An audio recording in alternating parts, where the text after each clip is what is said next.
ar dziesmu par dzīvi. Piektdienās, 6:00 vakarā.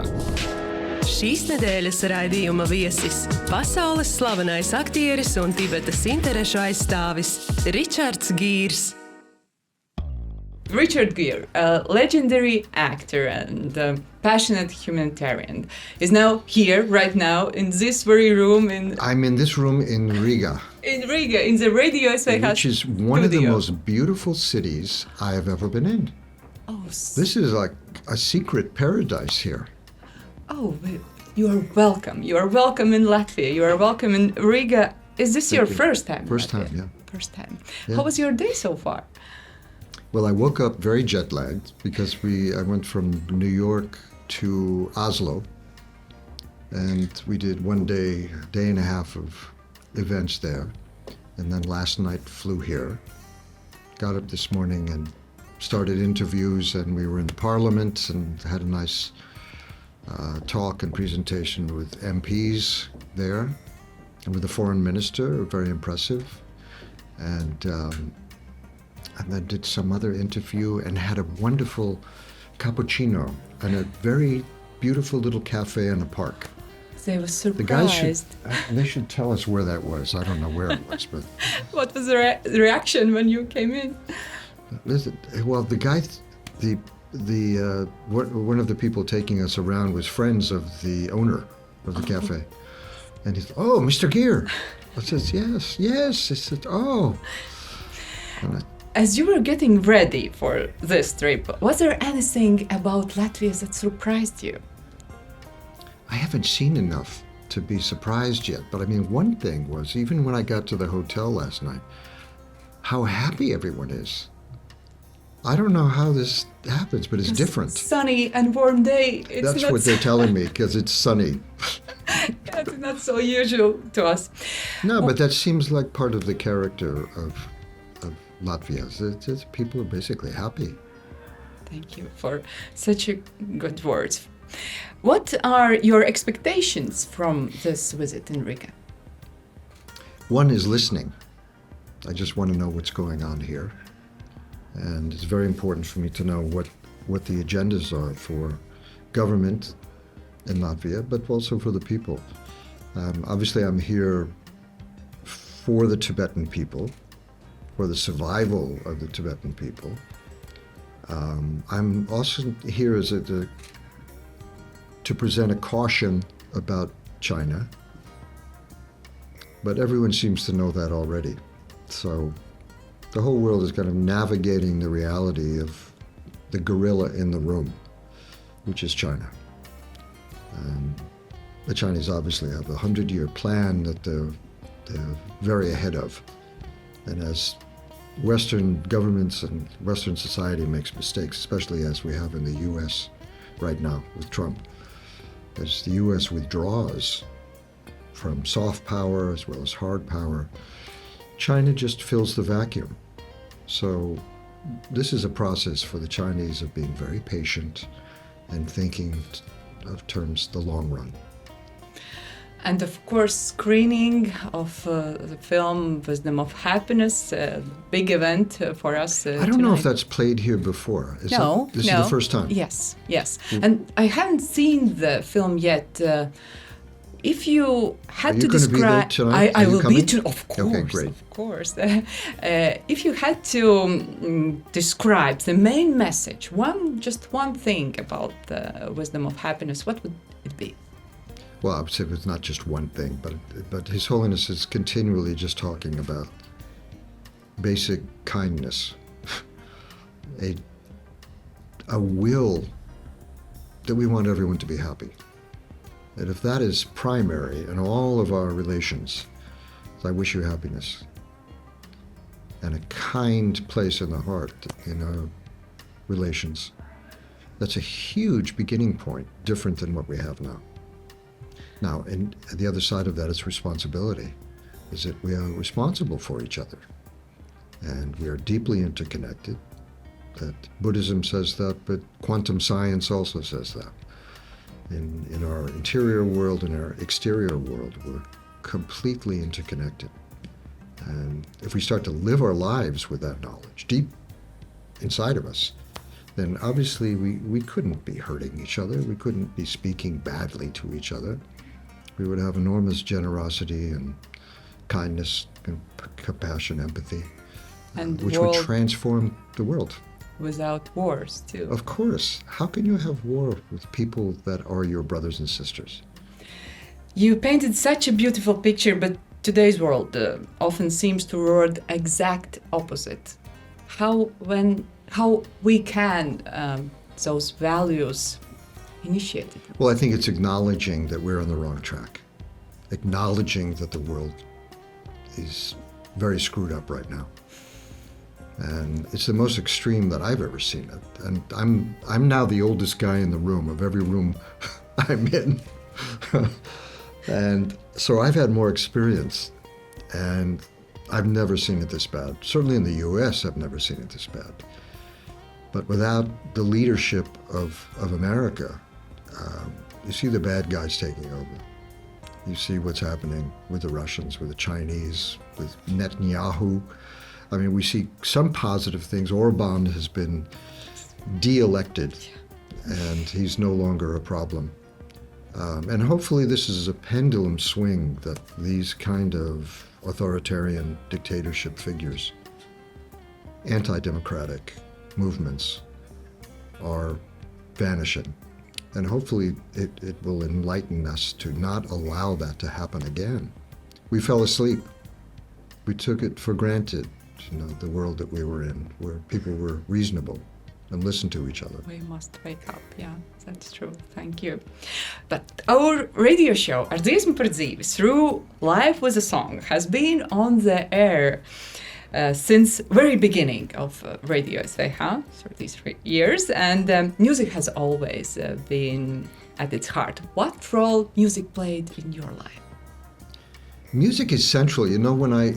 When I grew up, everyone in my family played musical instruments, many different instruments. We all sang, we were in church singing, and in school we were singing. I assumed everyone else did too. Not so everyone. I remember when we were first brought our boyfriends and girlfriends home, and they were so shy because we were all playing music all the time and singing, and my household is still that way. How many instruments do you play? I remember iconic piano scene from Pretty Woman. I and actually then started guitar, with a trumpet. Chicago. Trumpet was the first instrument that I had, and I at one point I was quite good with the trumpet, and but then I decided the guitar was more interesting. So then it was the guitar. Then I taught myself piano, and most things with strings I can play. And thank you for letting us in on your favorite music picks.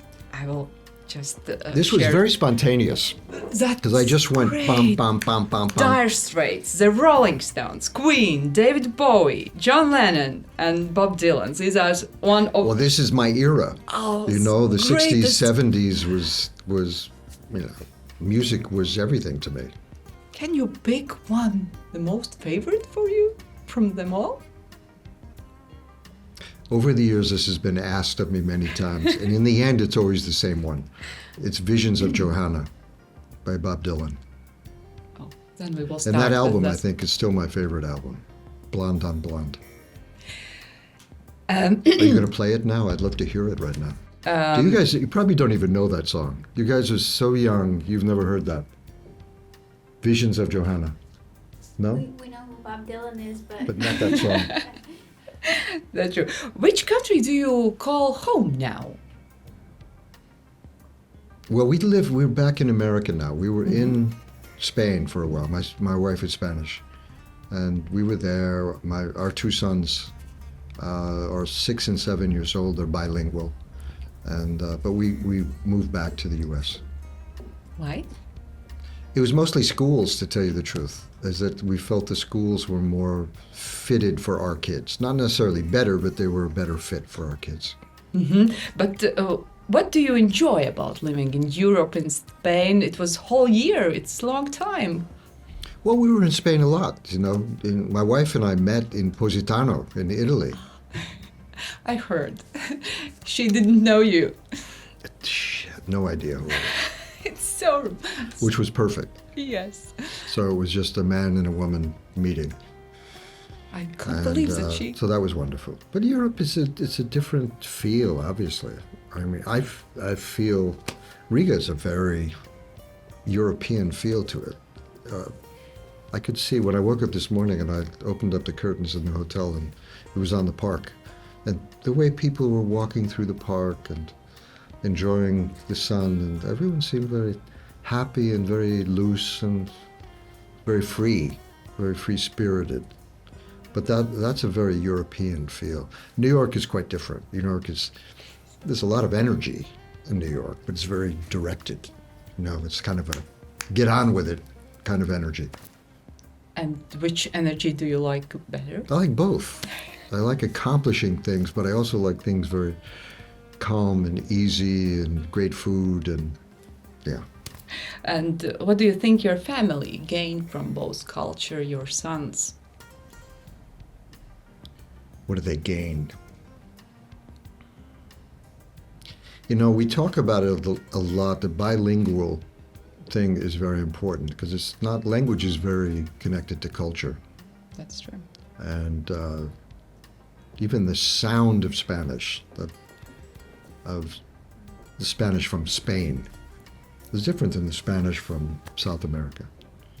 But that it has its own DNA, its own kind of mysterious background to it,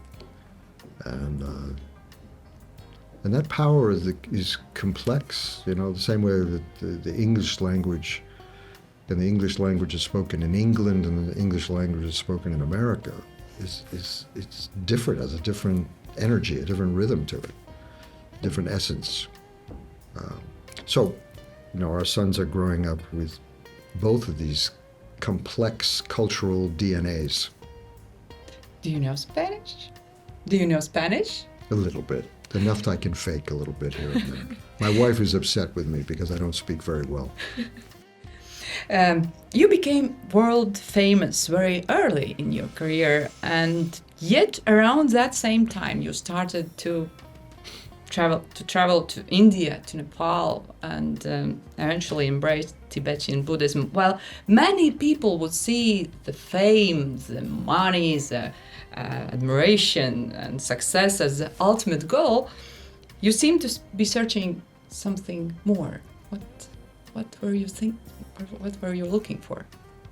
Well, I'm looking. How old are you? I'm 26. 26. You could be 18. You look very young. Also, 20s? 22. 24. Yeah, okay. So when I was this age of you guys, I was very confused as to what the world was. What is the point? Where's meaning? Why are we here? What is the nature of the self? Who is this person? Has the name Richard? Who is this? And that confusion, I think, expressed itself in being not very happy. So I was trying to figure out why I had this underlying unhappiness. And I did a lot of explorations, and I found that Zen Buddhism was really something that touched me quite deeply. This is in my early 20s. And I started acting when I was 19, so I was quite young when I started. And so I had Japanese Zen teachers who were very powerful and very important to me through most of my 20s. And then I had I think a kind of mysterious impulse to go to Tibet. And I had a friend who had just been writing a book about the Tibetans and the political situation, their life in exile, the Chinese invasion of 1949, 1950, the escape of the Dalai Lama and tens of thousands of Tibetans into India in 1959. And he said, look, don't go to Tibet because the Chinese won't let you see anything there. They'll completely control you. He said the Dalai Lama is in India, in Dharamsala, and the culture is being rebuilt in India. So I had letters of introduction, and I made my way to Dharamsala, which at that point was not very easy. You could fly to Delhi, but there was no way to fly to Dharamsala. So it was overnight, very difficult trains, and then other transportation from Punjab to Himachal Pradesh, and Himachal Pradesh to McLeodganj, and it was during a monsoon time in India, so everything was very difficult. But I finally got there, and I spent several weeks there and really got to know Tibetan culture, made very good Tibetan friends, and eventually was able to meet His Holiness, the Dalai Lama.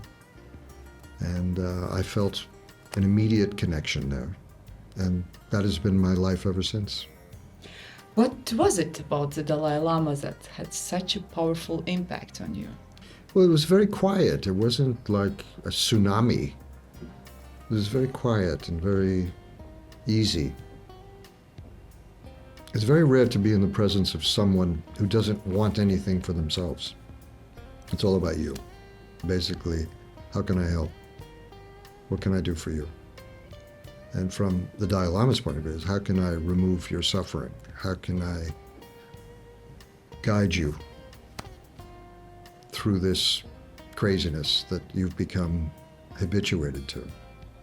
And he'd done so much work on himself that sense of goodness and generosity has saturated him. And you feel that, it's palpable.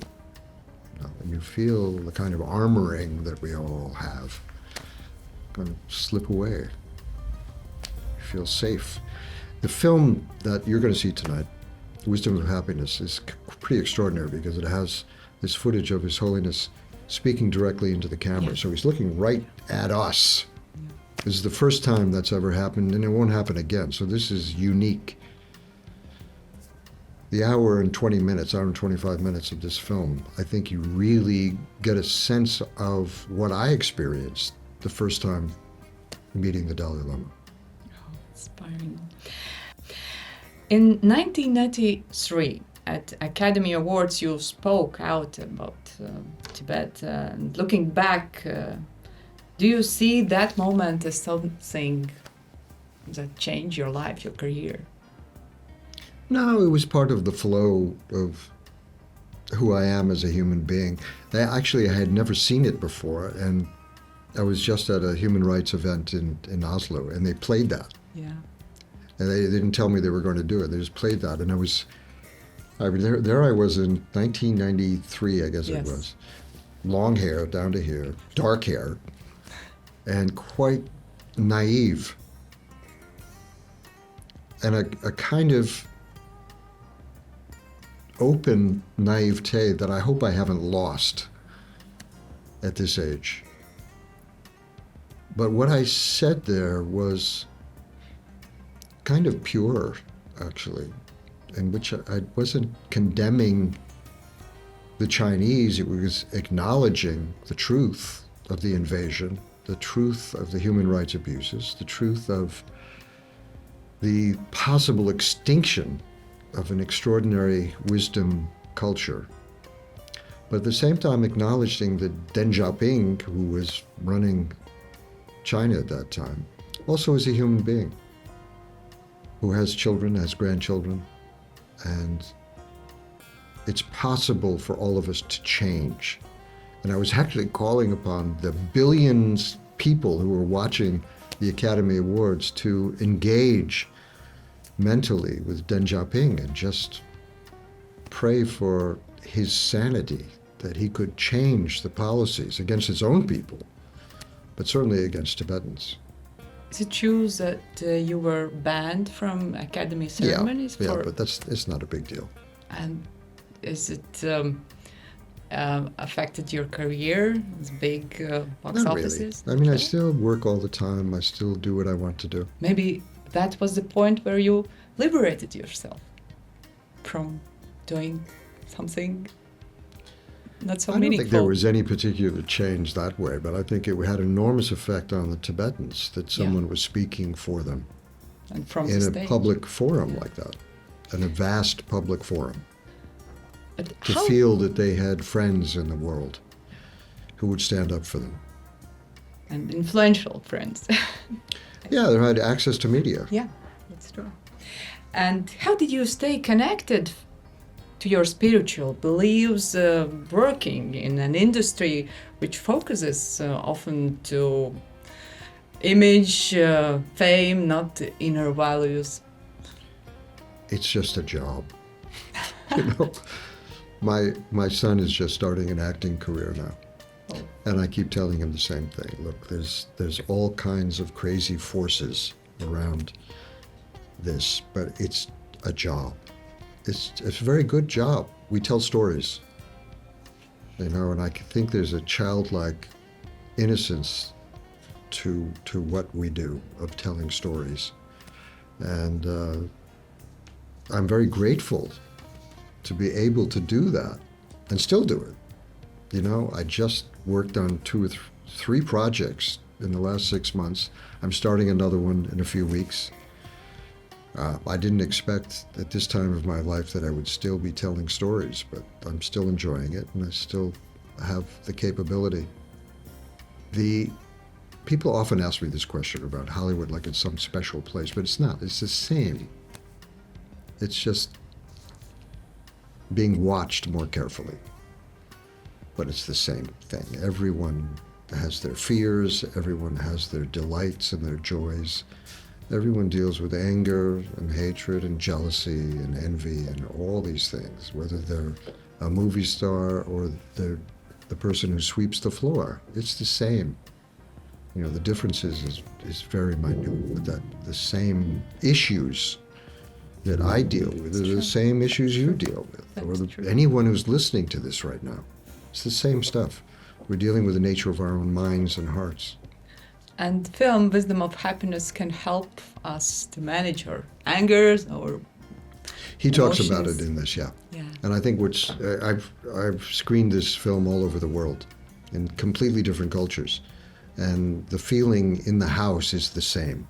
And when the lights come up, there's this kind of quiet, ecstatic feeling of openness, that a room full of strangers is not a room full of strangers anymore. There's a kind of collective feeling that, wow, maybe we really are essentially kind, loving, compassionate, open, connected, free, liberated, vast, clear. All of these things is who we really are. Yeah. And we can actually build a life and build a society around that. He also mentions in the film that maybe women in leadership, in world's leadership, would be the good path to go. Well, he talks about in the film that his introduction to compassion was really through his mother. And I can see that we all do. I mean, the love and compassion of our mothers, we would not survive without it. From our first moment of conception, we wouldn't survive without our mothers caring about us and caring for us. So to extend that feeling to all beings, which the Dalai Lama does, is equality to his sense of love and compassion, and his continuing work on that. Even as he's going to be 91, July 6th, still every day he works on that, of engaging the quantum reality, the quantum wisdom of how interconnected we all are, and feeling that in a very primitive, central way in the nature of the mind, but also this other side of being, of that wisdom of emptiness, expressing itself in the world through compassion, through love. And he takes us through that in the film. But he also says, look, the truth is that we'd be better off if more women were leaders. I think it's a But he great also idea. said it's possible he himself will be reborn. The next Dalai Lama could be a woman also. About this future, it's scaring how it will be, how how China will react? Well, China's, of course, trying to co-opt the next Dalai Lama. They're preparing for this. When we were with the Dalai Lama and on his last birthday, 90th birthday, and he said, when I'm 90, I will tell you more about where I'll be reborn and the process. So he gave more details. He said, look, very clearly, and he's been saying this for quite some time, he said he will not be reborn in a Chinese-controlled area. He will be born in a free country. And also he's man, woman, possible. He also said, many years ago, he said, look, it's not necessary that the Dalai Lama, the office of Dalai Lama continues. It's up to you, the Tibetan people. Do you want this? And of course, everyone wanted it. So on his 90th birthday, he said, look, you've made it very clear to me that you want this to continue. So he said, I will continue. There will be a 15th Dalai Lama. But he also laid out exactly what that process would be. And he said, I don't know if you're aware of this, but the Chinese Communist Party said it's not up to the Dalai Lama of where he gets reborn. It's up to the Chinese Communist Party, which is, of course, a joke. But he has said, no, there is a process in place, and it will be the ancient process. And the final arbiters will be the Ganden Photag, which is the close group that has been around him for centuries. And they will put the final stamp of approval on the next rebirth. I wish him very good health and many, many years more. What is it about his presence, his outlook on life, that makes such a strong impression on people? He lives in exile, but he's always so joyful for everyone to meet. I asked him once, I said, are you happy most of the time? Because you seem to be. And he said, about 90%. And he said, and that's good. Look, he works on his mind constantly. And the continuity of that kind of work every day, every moment, watching your mind and purifying. We all have moments where the thought comes up. It's a self-cherishing thought comes up. Most of us aren't aware of it. We're kind of overwhelmed by these thoughts. And most of them, unfortunately, are negative and are about self-cherishing and control and what do I get out of this situation, whatever the situation is. Even when we are supposedly in love with someone, it's usually some kind of a transaction. I'm in love with you, but my expectation is you're going to be this for me. And so it's a poisoned kind of love that we usually have in the world. His Holiness is plugged into a different kind of love that really genuinely wishes happiness without anything for himself. And you feel that immediately in his presence. As a father and humanitarian, you spend a lot of time thinking about the future. What kind of world do you hope future generations will inherit, and what makes you stay motivated to do what you do? In the end, I'm optimistic because I believe at the root essence of who we are love and compassion. I've experienced that myself, and I'm trying to increase the continuity of that feeling inside of myself. But I do believe that's who we are. And if we can just devolve, get rid of all of the crazy habituation we have and thinking we are alone in the universe. I'm in a capsule, you're in a capsule, and we are separate. We engage each other, but we're separate. If we break that down, because it's false, quantum physics tells us that, Buddhism tells us that, many religions tell us that, many philosophies tell us that. But if we really feel that from deep inside of ourselves, that all of our interactions become very productive. They become joyous. They become responsible. And if you can create pockets of that in the world, His Holiness used to talk about zones of peace. You can create zones of peace. If we're creating a zone of peace in this room right now, that when we leave the room, maybe that expands. And we create other zones of peace, and they connect with other zones of peace. And we become habituated to that instead of this other false world of separation and loneliness. That then little by little we create the real world, where we allow the real world to emerge, which is where we really are brothers and sisters, and we can take care of each other. There's enough food, there's enough money, there's enough shelter, there's enough water for everybody. Richard, thank you for being so generous with your time, with your story. It's been a privilege, really big privilege, and to have you, to interview you, it's like a dream. Thank you very much, and we wish you all the best, and we hope you enjoy your day in Riga, and we hope Look, everyone is very generous here, and what I said, this is a beautiful place, but it's not just the place is beautiful, the people are beautiful here. You know, everyone I meet I can feel their hearts, and you should know, this is a special place.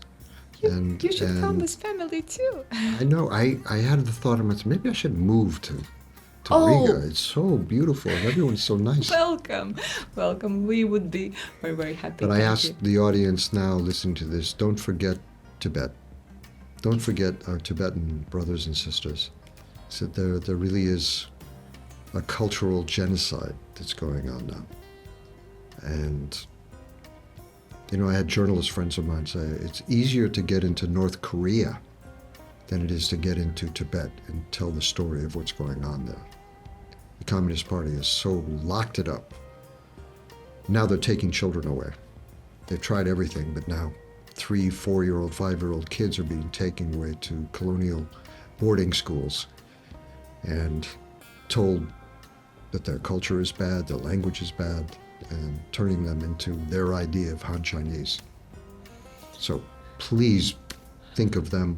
Please talk to your representatives, as I am today, and you know, through a community of people who care, maybe we can change the situation for them. Thank you for sharing this message. Thank you. Thank you. Lots of love to everybody. Thank you. Bye.